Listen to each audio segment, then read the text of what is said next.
नमस्कार, मी डॉक्टर निलेश साबळे. सन्माननीय राशी चक्रकार शरद उपाध्ये सर यांच्याशी मला खरं तर थेट संवाद साधता आला असता, कारण त्यांचाही नंबर माझ्याकडे आहे, माझाही फोन नंबर त्यांच्याकडे आहे. परंतु काल सोशल मीडियामधूनच त्यांना व्यक्त व्हायचं होतं. त्यामुळे जरी मी सोशल मीडिया फार वापरत नसलो तरीसुद्धा जो काही आहे थोडाफार आहे तो आज वापरण्याची वेळ आली.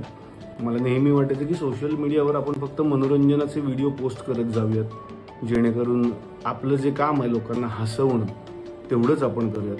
पण कधीतरी असाही एक व्हिडिओ इन्फॉर्मेटिव्ह किंवा जे काही खरं घडलं होतं त्याचा एखादा व्हिडिओ करावा लागेल असं खरं तर मला वाटलं नव्हतं. पण ठीक आहे, वेळ असते आणि त्यावेळी त्या गोष्टी कराव्या लागतात. सन्माननीय शरद उपाध्ये सर, तुमची आणि माझी 1 ते 2 वेळा भेट झाली होती. कशी तीही मी प्रेक्षकांना सांगणार आहे. तुम्ही माझ्यासाठी गुरुतुल्य आहात, होतात, पुढेही राहात.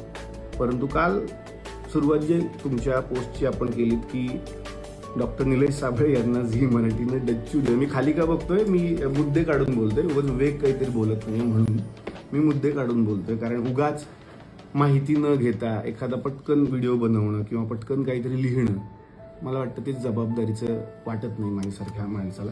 जर आपण आपली बाजूच नाही मांडली तर लोकांना आपली बाजू कशी कळणार, म्हणून हा सगळा मी घाट घातलेला आहे या व्हिडिओचा. खरं तर आपण सुरुवात केली की झी मराठीनं डच्चू दिला, हकालपट्टी केली वगैरे वगैरे.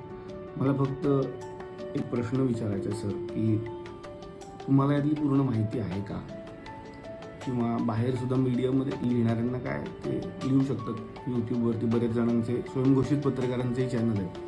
जे कुठली मोठी मोठी चॅनल आहेत त्यांचा मी रिस्पेक्ट करतो, पण स्वयंघोषित जे कोणी पत्रकार मुलं असतात, मुलंच म्हणतो मी त्यांना, जे आपापलं एक चॅनल करतात आणि त्याच्यावरती डच्चू दिला, हकालपट्टी केली, या सगळ्यांना एक महत्त्वाची इन्फॉर्मेशन द्यायची आहे. कार्यक्रमाला मी नाही म्हटलं, तुम्हाला कदाचित माहिती नसेल म्हणून म्हणतो की ही माहिती घ्यायला पाहिजे होती तुमच्यासारख्या एका मोठ्या गुरुतुल्य व्यक्तीनं.